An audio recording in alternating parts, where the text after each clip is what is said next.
As pedras clamarão em nosso lugar se ficarmos calados, meus irmãos. Jesus disse que, se necessário, as pedras clamariam caso os seus seguidores se calassem. Isso basicamente significa um indicativo de que a vontade de Deus não pode ser frustrada. Lucas 19:40 registra. Mas esse versículo, que diz que até as pedras clamarão, precisa ser entendido à luz de seu contexto, meus irmãos. Normalmente, algumas pessoas entendem que a ideia de que as pedras clamarão significa um tipo de ameaça feita diante de uma suposta omissão da igreja em anunciar o evangelho. Mas, na verdade, o propósito desse texto não é exatamente este, meus irmãos. Esse seu significado é muito mais profundo do que isso. Porque Jesus disse que, se necessário, as pedras clamarão. Jesus, irmão, disse que as pedras clamariam sim, se seus seguidores se calassem. Quando estava a caminho de Jerusalém, aquela era a entrada triunfal da semana da Páscoa. A Bíblia diz que, enquanto Jesus cavalgava sobre um jumentinho rumo a Jerusalém, a multidão o clamava dizendo: bendito é aquele que vem, o Rei, no nome do Senhor. No céu haja paz, glória nas alturas. Lucas 20, versículo 38. O evangelista Lucas, querido, diz que as pessoas estavam maravilhadas pelos milagres que tinham presenciado, irmãos.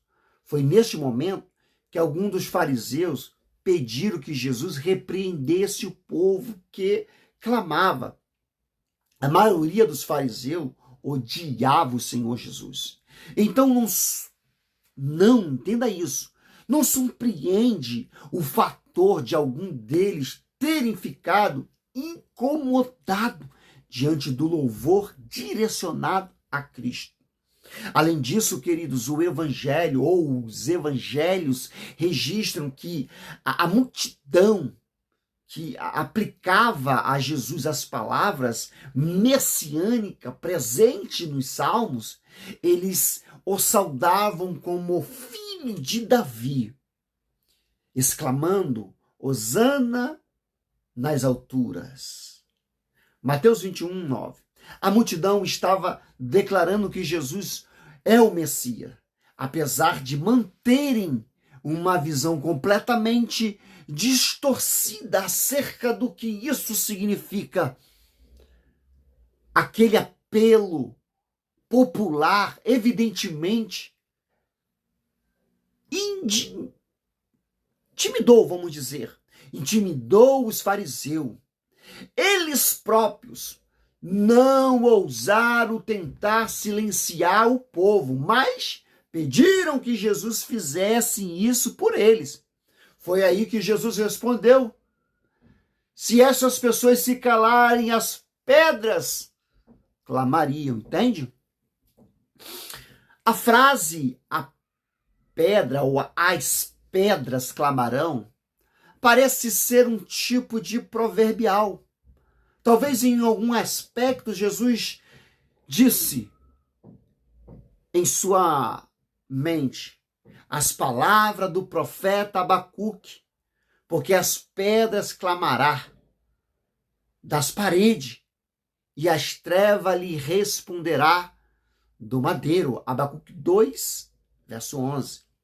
Quando Jesus disse que as pedras clamariam, ele estava dizendo exatamente que um milagre aconteceria, literalmente. As pedras iriam clamar. Obviamente que Deus, ele é poderoso para fazer isto, irmãos, se assim eu quiser. João Batista, certa vez, disse que as pedras, Deus pode suscitar filhos a Abraão. Mateus 3:9 está registrado isso. Além disso, por diversas vezes a natureza emanada, excitada nas escrituras como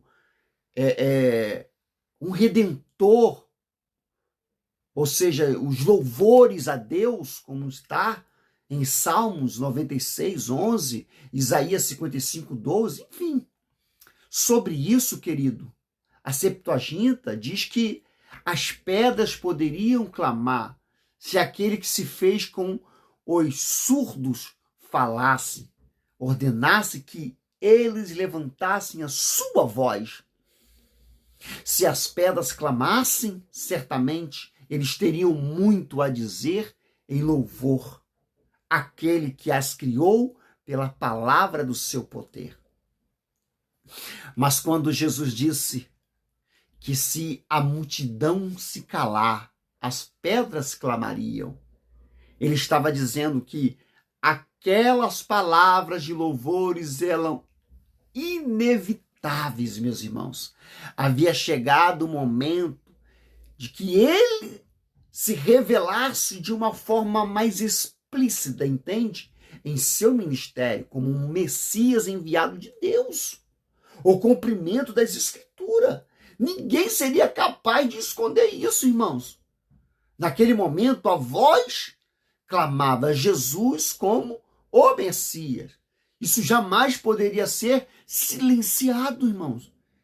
Nem que as próprias pedras tivessem que clamar, isso iria acontecer. Era isso que Jesus estava dizendo. As pedras clamariam. Uma declaração da divindade de Jesus. Portanto, a resposta de Jesus aos fariseus ao dizer: se estes se calarem, as pedras clamariam, foi uma declaração enfática de sua divindade. Mas, por outro lado, a resposta de Jesus não significava que ele estava aprovando plenamente a reação da multidão. O povo acertava em reconhecer a posição messiânica de Jesus, sabe? Mas, por outro lado, eles erravam terrivelmente em não entender a verdadeira natureza dessa posição. Os corações daquelas pessoas estavam tomados por uma ambição terrena e missionalista e rejeitaram, ou seja, ao ministério do Salvador, querido. Isso explica os versículos seguintes, onde é dito que quando Jesus se aproximou de Jerusalém, ele chorou. O mestre sabia o grave castigo que seria derramado sobre aquela cidade, por causa do pecado que havia rejeitado, apesar de terem o calado como Messias. Aquelas pessoas não tinham alcançado a genuína percepção acerca da pessoa do Filho de Deus.